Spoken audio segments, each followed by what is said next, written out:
think, for the foreseeable future, where I've said this many times, I think, on this podcast, that ROI ultimately is the only future proofing. And there's a great chance that whatever you do today, you will be able to do 12 months from now less expensively, better, faster, cheaper, and that's okay. That's the journey we're on. This is sort of an unbelievable curve of capability, of revenue opportunities, of cost flattening opportunities. That's awesome. Um, but which means you want to do things now that are going to deliver value quickly, and they're all over the map. They're there to be had. Um, but that way you have no regrets down the line. I do think, though, there is some risk of our clients and companies out there looking for the easy button, which says, well, I'm going to pick everything from one vendor and I'm done and I'm rolling it out.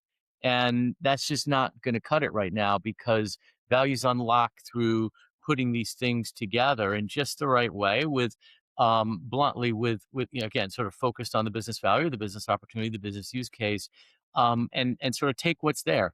Start with the business side. Back to your point, Andy. So I'm sort of coming back around. A lot of words to say. I agree with you. And Other just to thoughts? throw into that, these tools are so like obsolete so fast. You know, used to be you could pick a platform like you're mentioning there, Jim, and it would be around for the next couple of years. But these, next month, whatever I decided to get switched out for another model or new vendor. 100%.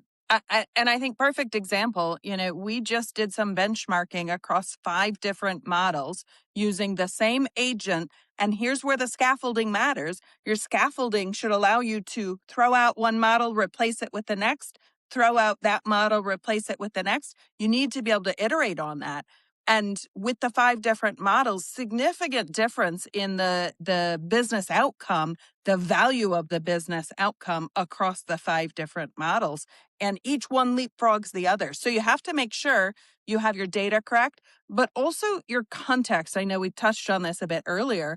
Um, Context in your agents is sort of the new institutional knowledge.